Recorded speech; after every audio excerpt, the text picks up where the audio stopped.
And I've always found that to be very frustrating, and in so much as I'm able to do it on my little podcast, I try to represent as much as I can, or at least engage on topics that are more complex about the B+ identity.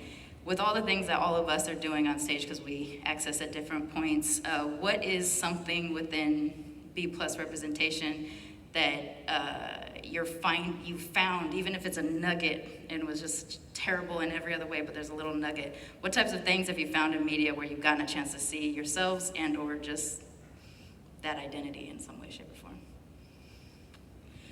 Who wants to grab Whoever. it? I was gonna say, I'm late to the party of Hacks, but Hacks, the character that Hannah Einbinder plays, I mean, how effortless she is in her life, how comfortable she is in her skin. I mean, that was just, I cried, watching it. I've never seen anything quite like that her bisexuality was not a point of drama or trauma or problem, that she was just, and also that the kind of intimate partners she was with were also diverse. It wasn't just she's in a certain box in her bisexuality. I thought that was just completely mind-blowing to me. Yeah, and I think just jumping on to what Lisa was touching on a little bit, that confidence, especially when you're early on in your coming out journey and when you're figuring out who you are, when you can see a character on screen who is, just so comfortable in their own skin. And if we could go back a decade or two to a time when our characters weren't so overtly portrayed on screen and labeled and called out, but we could recognize behavior. And I could think of Will and Grace and Karen's behavior on Will and Grace, when she will happily show her attraction to a woman and then clearly go on about her way. And they never identified that, but I saw it. And I saw how comfortable she was and how everyone around her loved her and enjoyed her humor and so early on, that was a nugget that I could grab onto. Of course, we've come a long way since then, and we have representation that's a lot more fleshed out and real world. But even back then, there were things that someone like me could see in a character and take something away from. I'm gonna throw back with Sailor Moon, because I know it's like, is she real? But it's like, is the moon real? Just, like, she's in our hearts. But I do feel like that's something growing up. It's like before I was named, and I think that's so important, because sometimes we take outside cues for labeling, and you start to ask questions before you even actually explore and understand yourself. So something about like maybe in animation or cartoons that I didn't feel like I ever had to answer questions, and now when I look back and rewatch it, Sailor Moon Crystal is really good, you guys check it out. Sailor Moon's doing the work. There's like episodes where she's like talking about, she's like, oh, I've got to self-regulate my emotions. I'm like, wow. But I look back, I'm like, oh, I actually did really learn a lot from that, and it was so subconscious, because I was just excited about seeing this like heroine fighting, and crying or whatever with her friends, and now I'm like, oh, she really, explores her feelings when she has a crush on, Sailor Uranus, and it's never about gender, it's just about like, she just has a feeling, now we'll explore it together, because she's the protagonist. That and Maya, I don't know if anyone is my age and grew up listening to Maya. Case of the X, rewatch that video. Okay, if you, I'm not gonna say like she was my number one, but I'm just saying if Maya was somewhere on your top 20 of pop stars, like, I had the Britney and Christina on there, but if Maya was on there, chances are you found out you're bisexual. Just rewatch the video, you'll know what I mean, okay? I gotta hop on the pop star thing, because my first feeling comfortable as being bisexual, I was just talking about this, was Peaches, where she came out with a song, it was like something like, I don't have to make the choice, I like girls and I like boys, and that used to be like this thing, this mantra that I would play all the time, because I felt so like, do I have to choose? Who am I? What is going on here? And when I felt that, when I heard that, I was like, oh, this is like a real thing, a real identity. My favorite representation of bisexuality right now is Good Luck to You, Leo Grand. One of the characters on there is bisexual, and just watch it because it's really good.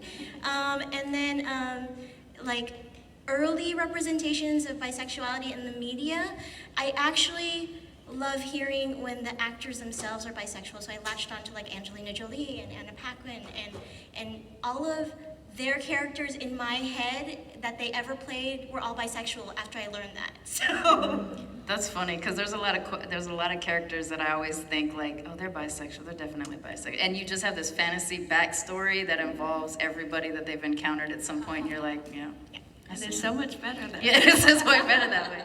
I think I just wanted to add to that. I feel like what's cool about representation coming from like what we talk about is it's also an expression, because sometimes you get from like the Hollywood side, it has to be so explicit in romantic settings or attraction. But bisexuality is like, it's not just about you against someone, like you're with a man or woman or anybody you're in love with, and then that shows your sexuality. I like that all the examples include expression, like how you are about in the world by yourself, and I think that regardless of who you're with. yeah, and that's a big part, I think, that took me a long time to understand, because like you're saying, like having to identify as like, oh, where do I belong versus like, who am I? The world will make space for me, Or if you're starting to feel those feelings, like you're starting to identify, oh, I think I do like multiple genders, and then you see a really poor representation, you're like, oh, but that's not me, shoot, I was so close. And then you get to the thing where it's like, I'm not quite like the lesbians on that show, and I'm not like the straight people, so what, there's that struggle, but I think what's happening now is we're actually getting to see a little bit more of a, not flawless, but a little bit more natural way. So I think most recently, even though it starts out a little problematic, the representation of New Girl had, what's her name? The green-eyed girl, what's her name? Megan Fox. Megan Fox comes on towards the end, and she's introduced as a bisexual character, and the first relationship you see is with a woman. And then the next time she's dating Nick from the show. And it wasn't like, announcement everybody, now I'm a straight person or something like that. It was just that I like this boy, and a little while ago. It wasn't I liked just a this girl. foray. Yeah, it just it was obvious that this was sort of how she maneuvered, and I thought that was probably one of the more natural ways of ever seeing in recent, like the last 10 years or so, the start of starting to see bisexual characters be just regular ass people who happen to also have a multiple gender attraction. Well, it's interesting you say. Go. Oh, it's interesting you said, watching someone and saying, "Is that me?" Oh, wait, that's not me. But I remember watching the original L Word, and Tina was bisexual, and I thought, oh, well, this is going to be great. And then they used her bisexuality to break up the biggest super couple that we had seen in some time, and then the world hated Tina, and that I felt that. Yeah, because there's that cast of bisexual villain that's The villain. She gonna break up your She broke up the biggest super couple we had, and everyone hated her. I did too, but but then it was like, oh, not me. Because you're identifying I think people are projecting the villain or the trope, and then we only see that, and so we start identifying. It's like, oh, should I identify with the villain? And right. And I think that, unfortunately, in the past, it's like there's one spot for this different character, and so let's make it the villain. But it's cool to see now how there's obviously so many different representations, and Yeah, I think we just need more, because I was just gonna say, I am okay with the problematic representations, because I love that juiciness of, the really flawed relationships and things like that, and I think that we need more of that, and that is the fun part for me of being an actor, is getting into that grimy, dirty stuff, right? But we just need more representation all across the board. All across the board, right. Let us be able to be brilliant and really stupid at the same time. Yeah, messy drama. I mean, look, we all followed the Fletcher drama, right? It's fun. It's sometimes fun to follow some drama, as long as there's there's a lot of other representations of how to act in relationships. Hey man, I followed that. I'm sorry, it was fun. Yeah. I have so many thoughts, but I remember the first representation of bisexuality I ever saw was Basic Instinct with Sharon Stone, who weaponized her vagina against both genders. So that wasn't a great, I'm not that, no. Yeah, I think that's kind of, because I'm in that age group too, so right. I remember watching her going. But I was just thinking Almost. about, bi representation, and there was only one episode that I can think of where a bisexual writer wrote a role for. She was very adamant that she wanted this role is bisexual, and it's funny because there was nothing in the scene that would indicate one way or the other the sexuality of this character. So that was very interesting to try to cast that. And you put it out in a breakdown for agents and managers, and all the submissions that you get are of women with asymmetrical short haircuts. Like, that's the code for she's a bisexual actress. But it's an interesting conversation. Like, okay, so what does that look like if there's nothing in the dialogue, nothing in the script that says this character is bisexual?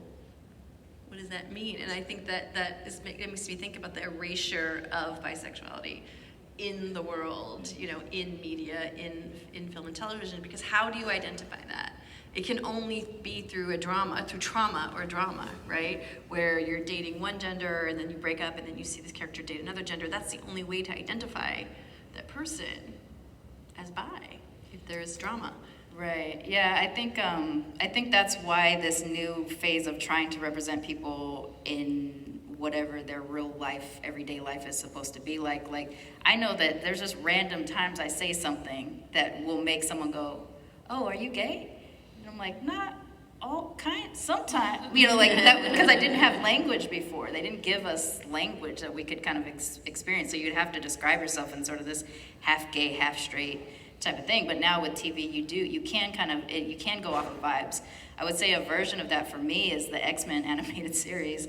As a child, I saw bisexuals all over that thing, and nobody had, there wasn't a whole lot of romantic relationships on the show, but there definitely weren't sexual relationships that were obvious from the cartoon. But it was just like, I don't know, Jubilee. I think there's something, like Jubilee is one of the first people I even cosplayed too, because as a mixed Asian, she's a transracial adoptee, so she's like raised by white people, but she's an Asian character. I was like, I don't know, she's bisexual and she's raised by people that aren't the same color as her. And I remember someone going, "Why do you think she's bisexual?" And I'm like, oh, like it was just the vibe. So I don't know what specifically it is or how you insert that. But I do like the idea of a writer saying like, I'm insisting, I need this to be, because even if it's just the vibes. Right, and then the question becomes, how do you vet the actor that you're going to cast, right? How bisexual are you? Well, that's the thing. These are the things you have to start thinking about, and you can't ask. It's illegal to ask when they come into audition. Ask for their astrology chart and Well, that's where social media becomes kind of powerful, because then you sort of side hustle it, right? You look at their social media. Are they out on their social media? But that's not fair either, because so many of us are not on our social media. So it's just a very interesting conversation about when you're trying to cast for authenticity, whether it be, if the actor is gay or bi or whatever, trying to be authentic without crossing those lines that are illegal to cross. Yeah, I want to add to that as an actor, but also having been on the other side, like when I'm writing and wanting to cast. I did a short film that called I Think She Likes You, where I ended up acting in it, but originally I didn't want to because I wasn't sure if I could be removed from it. And the story is, me and my friend wrote it, and we were both bisexual comedian women, and we wanted to represent ourselves, but not in a way from the outside. And we didn't realize it till after we made it that just by being true to ourselves, it kind of blended what people thought being bisexual was, because in it we're just a messy couple that is not emotionally available. And we bring home a guy, but it's not about the guy, it's more like emotionally he sets things off. And people were like, wow, we really didn't expect that, because they saw two women and a guy, and they're like, oh, this is gonna be like a sexy threesome. And then we're reading love letters to each other. And I didn't come at it from what does bisexual mean to people? It was just what is a relationship to me, and what is a funny, because it was comedy, but what's a funny moment that's actually traumatic for my relationships that I can make fun? And then from that, we ended up realizing a lot of people saying wow, we've never seen bisexual relationships represented like that, because it's either they have to be oh, I'm leaving a man for a woman, or I'm sleeping around and have a lot of people, which is that's fine too, but in this it's I love you and I have not gone to therapy, and it's not about being bisexual, but because we were both bisexual, it comes out that way. So I guess just what you said reminded me of that, because when you said how do you find the authenticity, I think the authenticity comes from the person, because just there's no one way to be gay or straight or bisexual. we do want to represent it because there's so much of a dearth of it, but I think if you trust the person to be authentic, like, it will come through. That's what I think, but obviously it's a difficult line to straddle sometimes. But I think, what you've all kind of said here is how important the word can be to actually say it, kind of what we were alluding to with what Lisa was speaking about earlier, is when you actually hear the word on screen rather than the insinuations of the character. I think we talked about Karen from Will and Grace. I think about Eleanor from The Good Place. She's clearly attracted to Tahani. Yeah. They make that reference over and over again, but they never say the word. And so we're left to just kind of, oh, that's a piece of Eleanor, but we're never going to explore that. But I think back to Callie Torres from Grey's Anatomy. For the first time, a character who was beloved to us said, I'm bisexual. There's a B in LGBT, and it doesn't stand for badass, even though I am one. And that was big for me. And I think Brooklyn Nine-Nine, when Rose says, they say the word, and they didn't do that before. And so when we're talking about authenticity, when we're actually saying what it is and letting those characters go on journeys and not making it a special episode during Sweeps Week where they explore the bisexual and then get back to regularly scheduled programming, it's so nice to see now. Yeah, and I think Stephanie too, the actor that plays Rosa's Bisexual. She is, and she said it was important for her to name it and was kind of insisting on it because it's just one of those things of, it's just one more step towards making us more normal. There's so